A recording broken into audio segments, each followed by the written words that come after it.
Përshëndetje të nderuar zonja dhe zotrim, përshëndetje të dashur miq, ja ku po ritakohemi sërish me mua Tirona Lilin, pikërisht këtu në kanalin Monitor TV për të nisur maratonën ton të gjatë të komentimeve. Jam këtu pranë jush për të komentuar lëvizjet edhe ngjarjet më të fundit. Kemi lëvizje shumë realisht nga ana e personazheve publik, ka patur pikpyetje të mëdha, çfarë po ndodh me to, çfarë po ndodh me marrëdhënien e tyre, çfarë po ndodh me dashurinë e tyre. Unë dua që të komentoj të gjithë nga pak, por më besoni që kureshtja dhe dëshira e publikut për të ditur rreth Brikenës edhe Mateos është jashtëzakonisht e lartë. Të gjithë duan të kuptojnë se çfarë po ndodh mes Brikenës edhe Mateos, çfarë po ndodh në këtë marrëdhënie, çfarë po ndodh në këtë çift. Një fotografi e cila u hodh në story, ku të dy ishin shumë afër njëri tjetrit, domethënë shumë të lumtur bashkë në Top Arena, u hoq me njëherë dhe u komentua jashtëzakonisht shumë. Domethënë unfollow në Instagram u komentua jashtëzakonisht shumë dhe të gjithë duan të dinë vërtet çfarë ka ndodhur me këtë çift. Tani, çifti nuk është se preferon që të del të flet në rrjetet sociale. Çifti nuk është se preferon që të jep një sqarim për publikun se përse nuk ekzistojnë në Instagram të njëri tjetrit. Dhe nga vetë fakti që çifti nuk tregon asnjë gjë, kjo tregon që marrëdhënia e tyre është harmonikisht shumë e lumtur dhe shumë e bukur. Unë dua që ju të jeni pak më të qetë edhe ti logjikoni gjërat në formën pak më të thjeshtë, sepse vetë Brikena në Shizon Top e ka thënë që unë me Mateon kam patur më shumë momente të bukura se sa momente të vështira. Do të thënë kam kaluar më shumë momente pozitive se sa momente negative. Kjo nënkupton që marrëdhënia e tyre ka patur çaste fantastike. Tani në çdo çift ekzistojnë krisjet. Në qoftë se një dashuri nuk do të kishte krisje të vogla, atëherë në asnjë mënyrë nuk do të ishte marrëdhënie dashurie. Ajo do të ishte një diçka falso. Unë mendoj që dashurinë e bëjnë të bukur ato xhelozitë e vogla, ato momentet negative të vogla që kanë dhe ato atë lezetin e vet, ajo zënka e vogël që në fakt mund të ekzistojë. Nuk mund ta bëjë një dashuri të bukur vetëm lumturia, vetëm pozitiviteti, vetëm energjia e mirë. Sepse në momentin që ka vetëm pozitivitet, ka energji të mirë, atëherë do të thënë ka diçka që nuk shkon në atë marrëdhënie.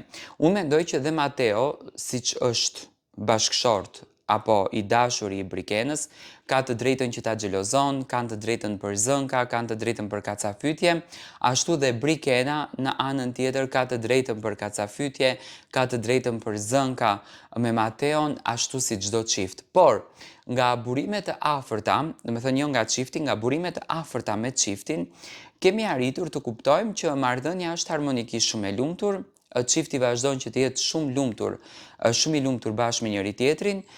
Dyshimet e mia janë që nuk është një fshirje nga Instagrami, por është një opsion që Brikena e ka fshehur Mateon në Instagram që të mos të kuptohet, ajo që të jetë kjo lloj lëvizja, strategjia për marketing, me thënë të drejtën, që është në favor të tyre, por edhe në favor të Top Arenës. Tani, shumë prej jush më kanë pyetur Tiron si mendon. A mendon ti që Mateo mund të bënte një lëvizje në këtë moment të acaruar mediatik, jo të acaruar të tyre, dhe ta propozon Brikenën? Unë mendoj që Top Arena do të përfundon, do të merr fundin e saj në këtë stad. Top Arena do të ketë një super surprizë të bukur nga ana e Mateos. Mateo njihet për këtë romanticitetin që e karakterizon si njeri. Ai gjithmonë është munduar që t'i bëj më të veçantat për Brikenën, ai gjithmonë është munduar që të bëj momentet më të bukura për Brikenën, që Brikena të jetë e lumtur, të jetë pozitive, të merr atë dashurinë që një mashkull mund t'i jep, dhe realisht, pash një Brikena shumë energjike dhe shoh një Brikena në çdo prime shumë dinjitoze. Unë jam i bindur që Mateo do të propozon Brikenën dhe këtë ma besoni, jam shumë i bindur.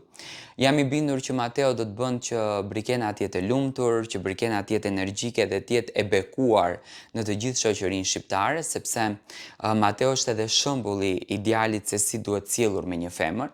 Domethënë unë e pres, momenti në moment e pres që Mateo të bëj këtë lëvizjen, por me patjetër ky propozim jam i bindur që do të vinë në episodin e fundit e Top Arenës për ta mbyllur me dashuri. Domethënë u nis me emocion, u nis me pikpyetje, u nis me situata interesante dhe të mbyllet me dashuri. Kjo është arma më e bukur e një çifti, kur gjërat në jetë i mbyllin me dashuri.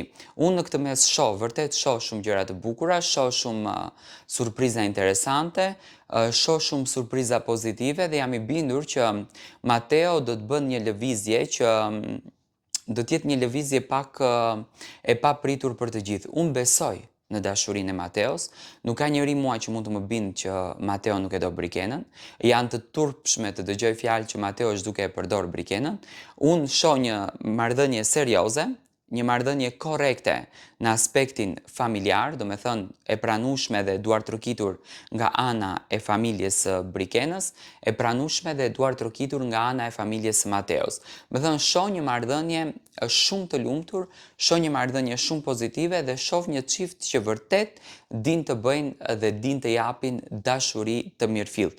Me thënë unë shoh një histori këtu në këtë mes, një histori që vërtet do të triumfoj në momentet më të papritura në fakt të këtij çifti.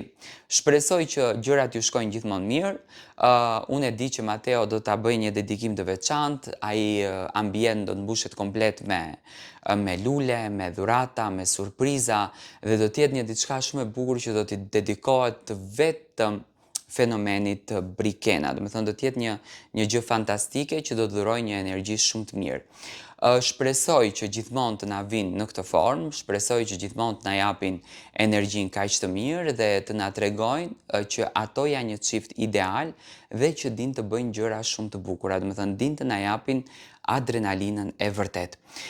Vazhdoni të më ndiqni me subscribe, vazhdoni që të jeni pranë meje, vazhdoni që të më dhuroni këtë mbështetjen që më jepni, sepse na kanë mbetur pothuajse vetëm një muaj e gjysmë, nga vetë fakti që po sjellim në treg një super projekt, një projekt i bukur që do të jetë fokusuar tek showbizi, do të thënë komentet tona që do të bëjmë rreth personazheve publik, rreth ngjarjeve më të fundit, kanali Monitor do të jetë aty dhe do të jemi ndryshe nga herët e tjera, do të thënë shtatori do të jetë krejtësisht tjetër. Abonohuni të gjithë me subscribe në kanalin Monitor TV për të ndarë lajmet edhe ngjarjet më të fundit. Përshëndetje të nderuar zonja dhe zotrim, përshëndetje të dashur miq, ja ku po ritakohemi sërish me mua Tirona Lilin pikërisht këtu në kanalin Monitor TV, për të ndarë bashkarisht lajmet edhe ngjarjet më të fundit. Dua tani të flas për Loredana Bratin, për Gjestin edhe për Jozin. Në fakt Loredana Brati, Gjesti dhe Jozi kanë qenë në çënjestër, kanë qenë në qendër të vëmendjes të gjithë këto ditë të fundit duke u folur, duke u përfolur për to. Domethënë është komentuar jashtëzakonisht shumë për to. Loredana nuk ka fol fare për të gjitha thashethemet në fakt që u bën, sepse kishte ca thashetheme ku Loredana kishte dalë në një hotel me Gjestin, ku Loredana kishte qëndruar me Gjestin, ku Loredana kishte ndarë momente me Gjestin. Gjesti nuk foli, Loredana nuk foli, Loredana ka qenë në shënjestër edhe për Don Gjonin. Të gjithë do me thënë ishin kureshtar të dinë se si është marrëdhënia e Loredanës me Don Gjonin, por Loredana ka përzgjedhur që të flet pikërisht për këtë storje.